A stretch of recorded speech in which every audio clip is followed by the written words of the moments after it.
Hello and welcome to The Fantastically Terrible Podcast, Episode 26, Top Myths About Your Brain. Brains.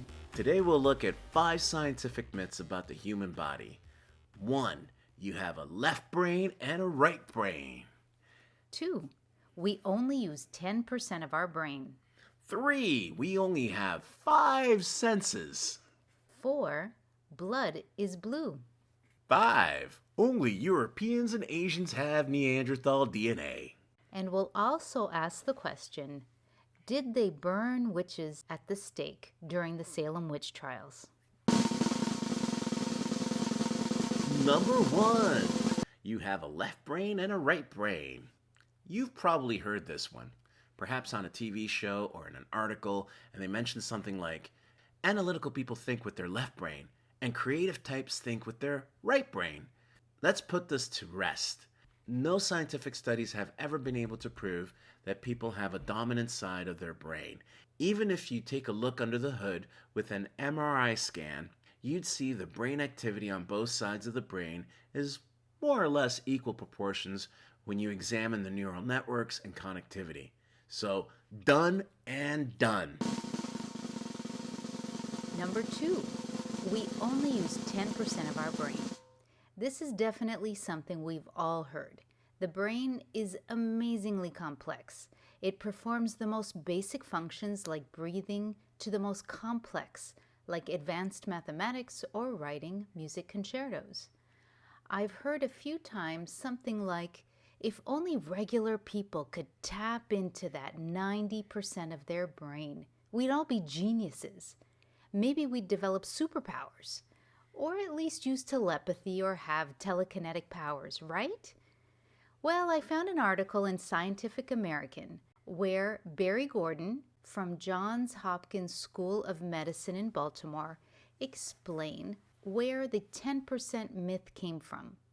Although there's no definitive person to blame for starting this legend, there's one person we can loosely point a finger at. Psychologist and author William James argued in his The Energies of Men that, quote, we're making use of only a small part of our possible mental and physical resources, unquote.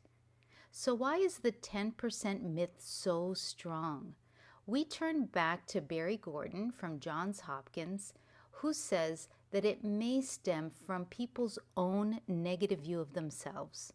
It's like we don't think we're using enough of our brains. Something's wrong with us. We're not tapping in to our full potential. It's true that when we're at rest or we relax, we may actively use only about 10% of our brains. However, most of the brain is active almost all the time. Let's put it this way. The brain is only about 3% of the body's weight, but it uses 20% of your body's energy. It's always working, whether it's involuntary functions like breathing or your heart beating, or higher level functions like thinking and self-awareness.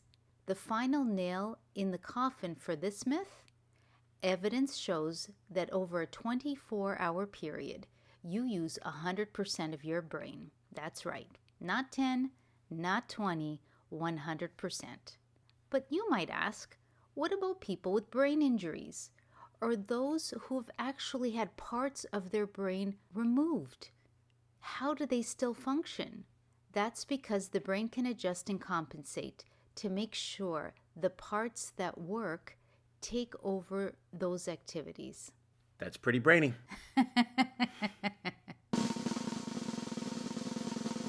Number 3. We only have 5 senses. That's it. That's all you got. That's all you got. A sense is a perception or feeling detected by a specific sensory organ. It's how we understand our world and gain knowledge. There are between 5 and 21 human senses, depending on who you ask. The first 5 were noted by Aristotle, and they are sight, hearing, taste, touch, and smell. Many now include 4 more. Personally, I think we need to add a sense of humor, but, some people don't really think that's funny. So, Equilibrioception. Don't say that 5 times fast. I will not. Simply known as the sense of balance. It is perceived by the position of fluids in the inner ear and can be sent off kilter if one spins around in a circle too many times, like when we were kids. Kids? Just now. Proprioception. You're killing me with these words. This is the perception of one's body in space, or the body's position. I think this would be Captain Kirk's favorite because it's in space. It's in space. The final frontier. Because they're in green women. The alien women are the best. Like equilibrioception. Nice. The data for the sensory faculty comes from within the body rather than from the environment. Proprioception. Nice. Good stuff. It's what a police officer tests when they pull a driver over the side of the road for suspicious, drunk driving. All right. So maybe if you can't walk a straight line, you can say, is this a proprioception test? And maybe they'll let you go. Thermoception. This sense, also known as the sense of heat, was once thought to be a simple variation of the sense of touch. But it is different as heat can be sensed without actually touching an object. For example, the heat that a fire produces can be sensed without actually touching the flames. And our last additional sense. Nociception. That Don't sounds be like so nosy. That sounds like nociception, like I don't see it. Right. It's noception, baby. Nociception. It is nothing. It's nothing.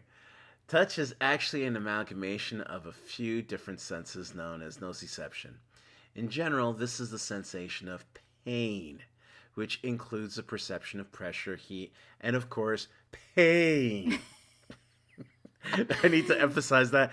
Pain. Yes. Number 4. Blood is blue. Like the other myths we've looked at, we've all heard or asked the question, why are veins blue? First, let's do a quick stroll down memory lane, maybe our biology class. Our bodies have veins and arteries. As anyone who's looked at a diagram of the flow of blood, you can look it up right now on your favorite search engine, the arteries are always depicted as red, and the veins are always blue. Arteries are blood vessels that carry blood from the heart to the entire body. In arteries, the blood is mostly oxygenated. Veins are blood vessels that transport blood from the body to the heart again. It mostly carries deoxygenated blood. So you might hear people say veins are blue because blood is deoxygenated. And then you might think to yourself, well, I've never seen blue blood before. Some stubborn people who don't want to admit that they're wrong might dig in their heels and say, we don't see blue blood because it's immediately oxidized upon contact with air. Ha! I won that argument. Au contraire, mon frère.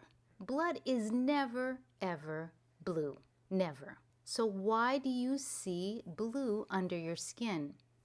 The answer might surprise you. It's a combination of lighting and optics.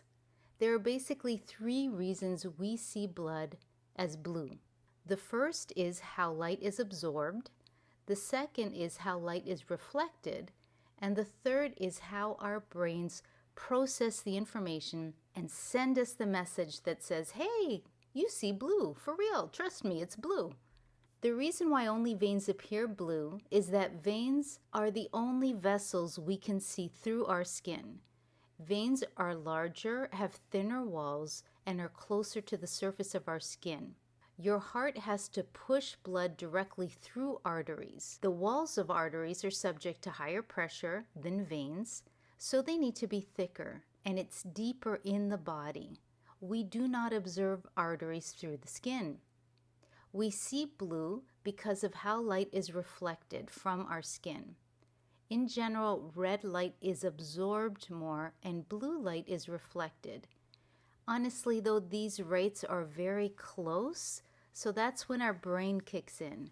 Our brain has to do a bit of interpretation and gives us an estimate of what the color is. And it decides that it sees blue for veins. What do you think of that? That's pretty blue. So there are no blue bloods. No. There's no royal blood. See, it is all an illusion. It is. It's totally, which is really neat when you think about it, that it's just like a prism of light. It's what we happen to see, what's absorbed and what's reflected. Right now I'm studying a lot of color theory, and I've been for a long time. For your art, of For my course, art. the artist Miguel Guerra. You can put two colors together that you normally wouldn't, and they would look completely different. Yeah, that's what the brain does. When it sees blue against the color, well, when it sees the color and compares it to your skin tone, it just sees blue. It interprets it as blue. Right, and just regular things, like if you put gray next to a color. Yeah, try that, actually. The gray will pick put up... gray next to red and put gray next to blue. And you'll get its complementary color in the gray. Number 5. Only Europeans and Asians have Neanderthal DNA. For about 10 years, geneticists have told us that Neanderthal DNA is found in modern Europeans and Asians, but not in Africans. Sorry, Africa, we're special and you're not. Why is this important? It has the dark side of proving that modern humans and our extinct cousins mated, but not with the ancient Africans. That imaginary border apparently existed in prehistoric times. Right, it separated everybody. Wow. You stayed on your side, I stayed on my side. Will someone let the real scientists in the room, you outdated geneticists, you can go back to the back of the room now. A new study overturns this notion. Turns out there's a large amount of Neanderthal ancestry in modern populations across Africa. What does that mean? It looks like most Neanderthal DNA came from Europeans migrating back into Africa, having families with the locals over the past 20,000 years. They just couldn't get enough and came back for more. Came back. Well, maybe it was just too cold up in, Europe. They said, hey, I'm going back to the sunny skies in Africa. As Homo sapiens spread from Africa into Eurasia some 70,000 years ago, they met and mingled with Neanderthals, settled down, and had families, and all the rest. Do you think they had like local pubs where they got together? That would have been kind of strange. Some social... Who I'm knows? sure, right? They had some sort maybe. of social gatherings. Maybe they had some apps, dating apps. Okay. Have you tried Flint? It's a great app. Researchers recognized that later back migrations of Europeans had introduced Neanderthal DNA into African populations, but most dismissed this as insignificant. Now they realize that there's a lot more that is similar to everyone's ancestors. So, sorry, no one's special. You're not exclusive. We all have it. We all have it. It's We're done. all one big family.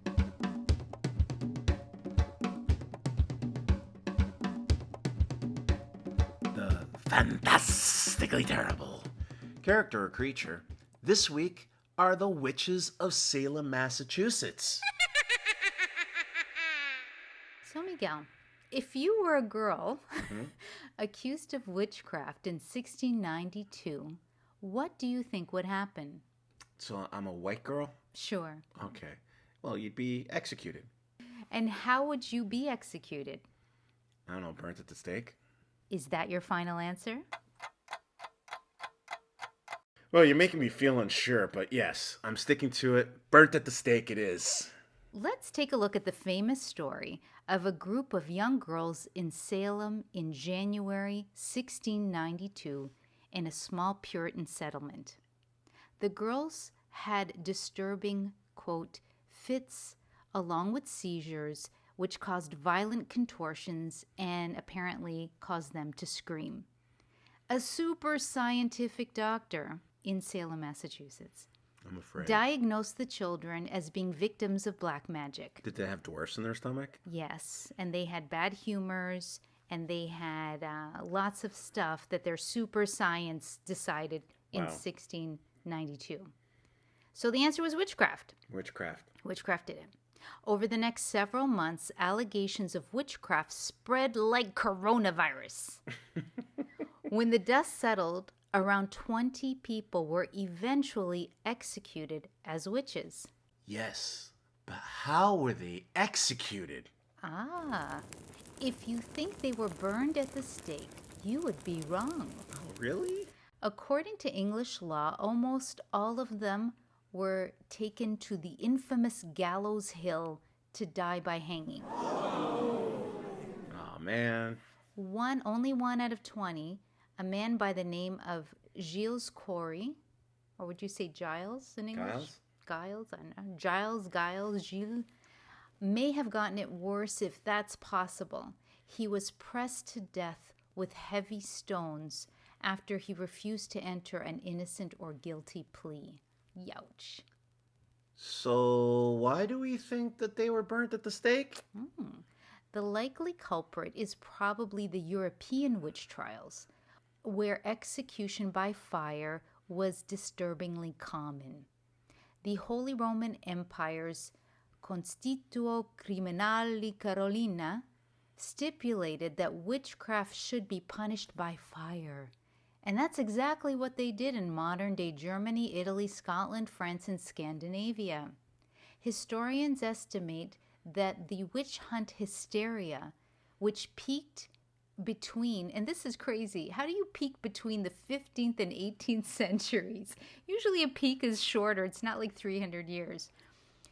They saw 50,000 people executed as witches.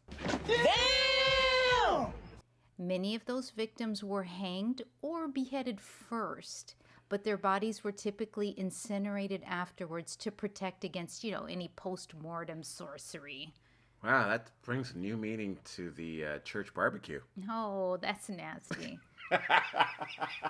There were, of course, those who unfortunately were burned alive and had to endure an excruciating death. But not in Massachusetts. Not in Massachusetts. So they took it one step up above. They just hung them. Yeah, I don't know if that's above or below. Everything's bad, but being burnt alive. Rope, fire. Yeah, that's just taking a new level. I think it's worse to be burned alive. Yeah.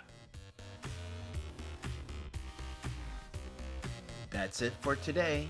7 Robots, Fantastically Terrible. Podcast is by Miguel Guerra and Susie Diaz, and written by Susie. We want to thank everyone for listening. So many people tell us they enjoy our show. So if you haven't subscribed or followed us, please do. It really helps us out. If you go that extra mile and leave a comment, we'll be able to see your name and personally thank you live on the show. For more information on the episode, including links to everything we've referenced, please visit our website at www.7robots.com/podcast. And remember to check out Ghost Metal, our free comic on Webtoon and now on Tapas, or as Morris Moss would say, Tapas. Read each week as we serve you bite-sized sci-fi and horror stories on a macabre menu of detestable delights. A new episode is up every Friday for your abhorrent amusement. Thanks for listening, and we'll see you next time.